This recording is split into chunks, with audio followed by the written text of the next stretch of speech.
මං හිතන්නේ මම වගේ වෙන්න ඕනේ නෑ ඔයාලා කවුරුත්. ඇත්තම. ඒනල් විභාගේ ෆේල් වුණාට පස්සේ මගේ තත්ත්වය මම සම්පූර්ණයෙන්ම නිකන් හොඳටම වැටිච්ච කෙනෙක්. ඉතින් hi welcome to our YouTube channel. අද මම තමයි තනියම වීඩියෝ එක ගේන්නේ. මට හිතෙනවා මේ වගේ වීඩියෝ එකක් කරන්න. මොකද ළඟදී රිසල්ට්ස් ආවා. ඒ රිසල්ට්ස් වලින් A level පාස් වුණු හැම නංගි කෙනෙක්ටම මාළි කෙනෙක්ටම හදවතින්ම සුබ පතනවා. ඔයාලගේ හැම දෙයක්ම ඉස්සරහට සාර්ථක වෙන්න කියලා. ඔයාලා කැම්පස් ගියා, ජොබ් එකකට ගියත් මොන පාත් එක තෝරගත්තත් හදවතින්ම අපි දෙන්නම සුබ පතනවා. ඉතින් ටිකටම වීඩියෝ එකේ ඉන්න මම දන්නේ මේ වීඩියෝ එක බෝරින් නේද? කොහොම ඔයාලට දැනෙයිද කියලා. හැබැයි එක්කෙනෙක් හරි නංගි කෙනෙක් හරි මාළි කෙනෙක් හරි ජීවිතේ වෙනස් කරගත්තොත් ඇත්තටම සතුටුයි.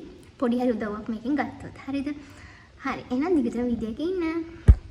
ඉතින් මම මේ වීඩියෝ එක ගේන්නේ මේ පාර A level විභාගයේ අසමත් වුණු හරි තමන්ගේ ටාගට්ස් වලට යන්න බැරි වුණු නංගි කෙනෙක්ට හරි මල්ලි කෙනෙක්ට හරි මේ දවස්වල ඉතින් ගොඩාක් මට මැසේජස් එනවා කමෙන්ට්ස් වැටෙනවා මගේ අර කලින් මම වීඩියෝ එකක් කරේ මෙන්න මේක ඒකෙදි ගොඩාක් නංගිලා මල්ලිලා මොටිවේට් වෙලා තිබ්බා ඒක මම සෑහෙන දේවල් කතා කරා මම කොහොමද A level විභාගේ ෆේල් වුණාට පස්සේ මගේ තත්ත්වය මම සම්පූර්ණයෙන්ම නිකන් හොඳටම වැටිච්ච කෙනෙක්.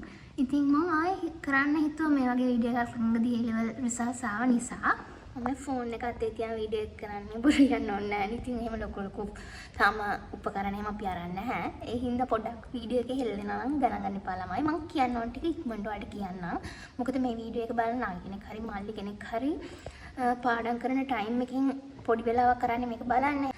ඉතින් මම ඉක්මනට කියන්න දේ පොඩියට සරල. හරිද? අංක 1 තමයි මම A level results ඇවිල්ලා ෆස්ට් try එකේ maths කරේ ෆේල් වුණා. ඉතින් හොඳටම ඩවුන් වුණා. දැන් කවුරු හරි නංගි කෙනෙක් හරි මාළි කෙනෙක් හරි මේ වීඩියෝ එක බලන කෙනෙක් හොඳටම අවුල් වෙලා ඉන්නවා. මම ඇත්තටම ඔයාලගේ තත්ත්වය දන්නවා. මම හොඳටම අවුල් වෙච්ච මිනිස්සෙක්.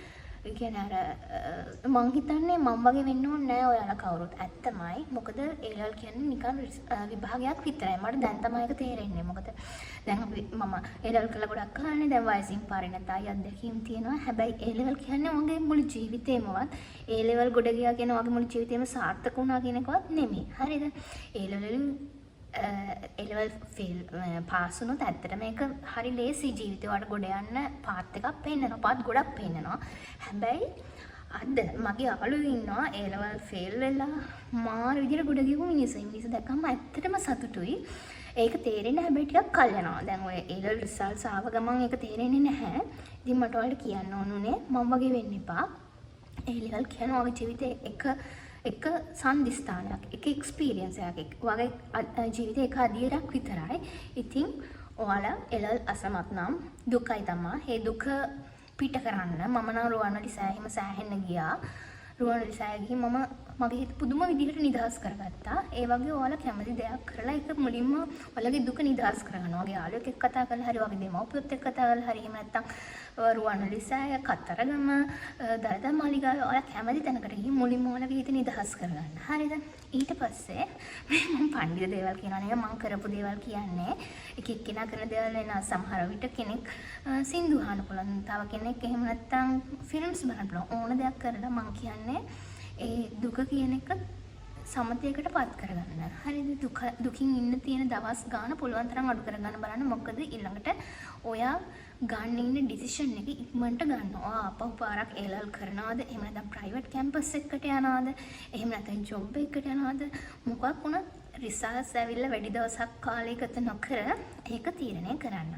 කවුරු හරි නංගි කෙනෙක් හරි මාළි කෙනෙක් හරි මැත්ස් හරි බයෝ හරි කරලා ෆේල් වෙලා ෆස්ට් try කරලා හරි සෙකන්ඩ් try කරලා හරි මොකක් හරි කරලා අසමත් එක සබ්ජෙක්ට් එකක් හරි දෙකම හරි ඔක්කොම හරි අසමත් වෙලා ඉන්නවා නම් එහෙම නැත්නම් මොකක් හරි හේතුවකට අපහු A level කරන්න ඒ අදාළ ඒරියා එකකින් මේ මොකද මැත්ස් හරි බයෝ හරි වලින් බැයි නම් මේ වීඩියෝ එක මම පොඩ්ඩක් කියන්නම් කොහොමද ඒ කට්ටියට කියලා ආර්ට්ස් වලින් ගොඩ යන්නේ.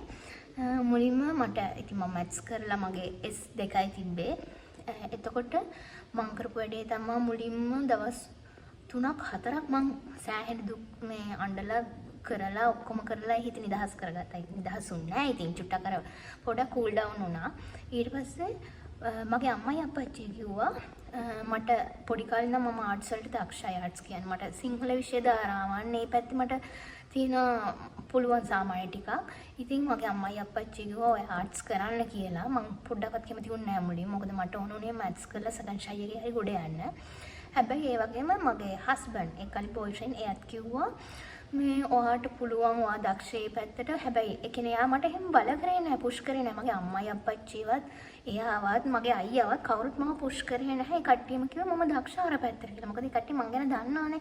මම මැත්ස් පැත්තට වඩා දක්ෂ ඒ පැත්තට කියලා. සහ මට දැන් පොඩි කාලේ ඉඳන් තියෙන මම ඒ ලෙවල් කරන්නේ නැහැ කියන තැන තමයි හිටියේ අපහෝ. හොඳටම අවුලලානේ හිටියේ. ඊට පස්සේ කොහොම හරි ඒ කට්ටියම කියලා මටත් පස්සේ හිතුණා ඔව් මට පුළුවන් සිංහල පුළුවන් මං ආසේ ඒ පැත්තට එහෙම කියලා.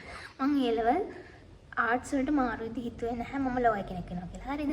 මම ඇත්ත කතා කරන්නේ. ඉක්මනට කියන්නම් ඉතින් මේ වීඩියෝ එක බලන්න. ඉතින් කොහොම හරි මම සබ්ජෙක්ට් මාරු කරා. මම ඒ කියන්නේ කවුරුත් මට පුෂ් කරේ නැහැ. හැබැයි මම සබ්ජෙක්ට් මාරු කරා. අනිත් එක ඒ කාලේ ප්‍රයිවට් කැම්පස් යන්න අපේ අම්මයි අප්පච්චි මම ඇත්තටම ප්‍රයිවට් කැම්පස් දායි මම කිව්වා නම් එයා ඒ වුණාට අයියත් ඒ කාලේ ජොබ් එකක් කරනවානේ. එයාත් හෙල්ප් කරලා අම්මයි අප්පච්චි අනිවාර්යෙන් දායි. නමුත් එහෙම අර අපි ලොකු සල්ලිකාරයෝ නෙමෙයි. ඉතින් මට ප්‍රයිවට් කැම්පස් ගිහින් අපේ අම්මලා අප්පච්චිලා ලොකු මුදලක් වියදම් කරවන්න ලෝන් එකක් අරන් හරි එහෙම නැත්නම් ඒක එහෙම යාලට කරදරයක් වෙන්නත් බෑ කියන තැන මගේ හිත තිබ්බා. ඒ හින්දා තමයි මම ආපහු කමක් නැහැ මම ආර්ට්ස් වලින් ඒ ලෙවල් කරනවා කියලා හිතුවේ. ඉතින් කොහොම හරි මම මුලින් තෝරගත්තා. ඊට පස්සේ මම කැමැත්තෙන් තමයි තෝරගත්තේ සිංහලයි පොලිටිකල් සයන්ස් ලොජිකුයි.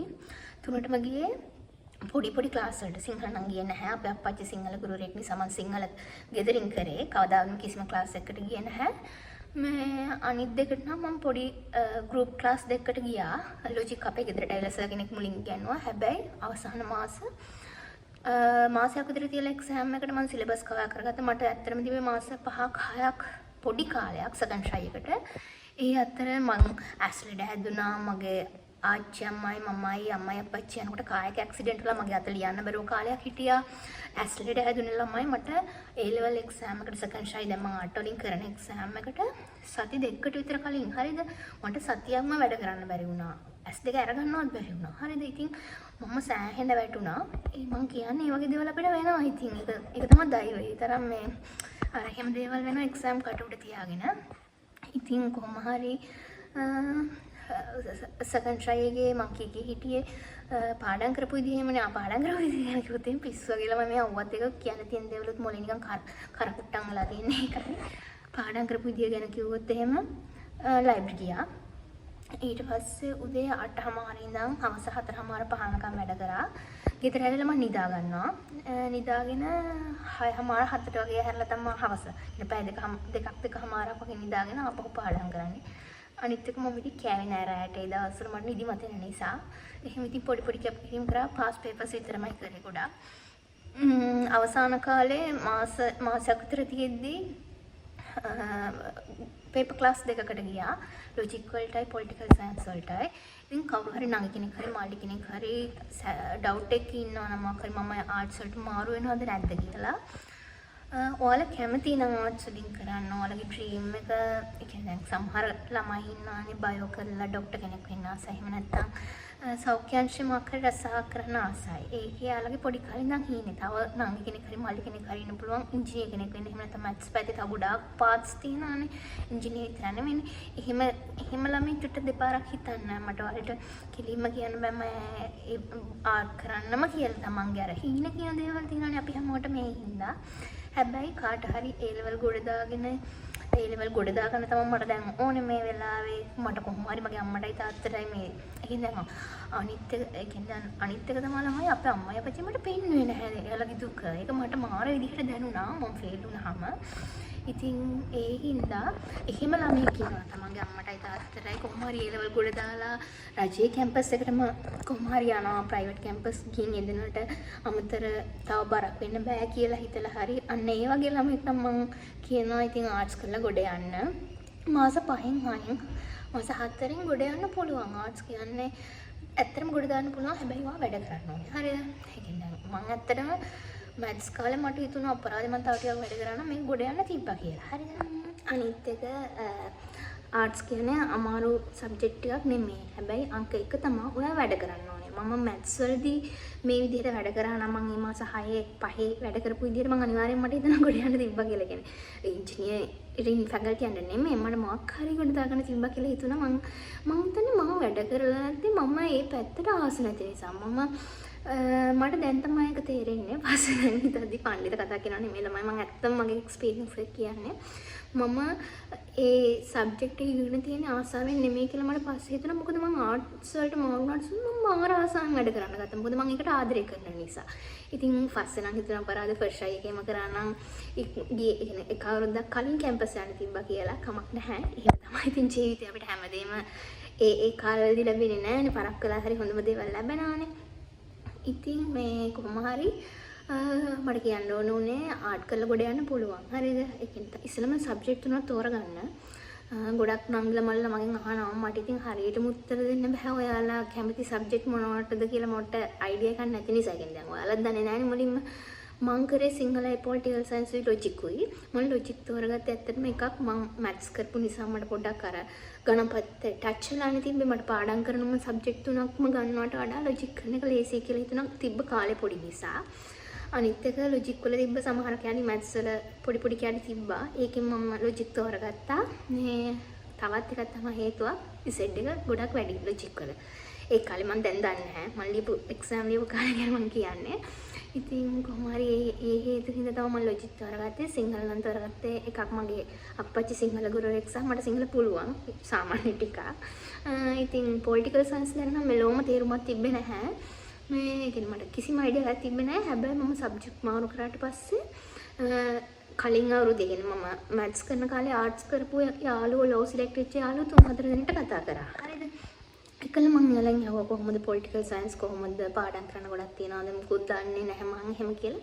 ඒ යාළුවෝ ඔක්කොම මට මාර හෙල්ප් කරා. ඇත්තට මං හරිම මේ ආදරෙන් මතක් කරන්නේ මේ ගොඩක් යාළුවන්ට මං කතා කරා එක. ගොඩක් කියන්නේ 3-4 දෙනෙක්ට කතා කරා. මේ ඉතින් යාළුවෝ ඔක්කොම මට සෑහෙන හෙල්ප් කරා වචනේ වලින් එහෙම ඒ දවස්වල ඒ වචනත් මාර හයියක් ළමයි. හරිද? ඉතින් ඒ යාළුවෝ තමයි කිව්වේ මට පොලිටිකල් සයන්ස් කරන්න. මෙහෙම හොඳ ගුරුවරයෙක් ඉන්නවා ගොඩ දා ගන්න පුළුවන්.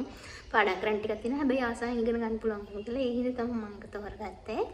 ඉතින් කොහොම හරි මම පොලිටිකල් සයන්ස් උත් කරා. සමහර යාළුවෝ ඉන්නවා, කියන්නේ සමහර ළමයි ඉන්නවා ලෝ සිලෙක්ට් වෙන්න මොකද්ද ජෝග්‍රෆි කරන ළමයි. ඒකෙත් ඉසෙඩ් රෙඩි. මම ලොකුවට ඒ වගේ දන්නේ. සමහර BC කරනවා.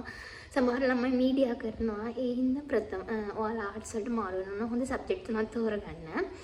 මගේ පර්සනල් රෙකමෙන්ඩේෂන් එක තමයි ගොඩාක් පාඩම් කරන්නම තියෙන සබ්ජෙක්ට් තුනක් ගන්නට වඩා පොඩක් පාඩම් කරන්න අඩු සබ්ජෙක්ට් එකක් අනිත් දෙක ගන්නවා නම් ඉතින් අර ටිකක් ලේසි කියන එක. මම මේ සබ්ජෙක්ට් මුකුත් ප්‍රොමෝට් කරනවා නෙමෙයි. ඔයාලා කැමති එක කරන්න. අර පොඩි කාලේනේ ඔයාලට තියෙන්නේ. ඒ හින්දා ඉතින් ඔන්න ඔහොම තමයි පුංචි වීඩියෝ එකක් ගෙනාවේ මේ එළවලු සහ සාව නිසාම ගොඩක් නංගිලා මල්ලිලා මැසේජ් දාන නිසා. ඔව් අන්තිම උත්තරේ තමයි එළවල් ආර්ට්ස් වලින් කරලා ගොඩ යන්න පුළුවන්. කැම්පස් යන්න පුළුවන් මහන්සි වුණොත්.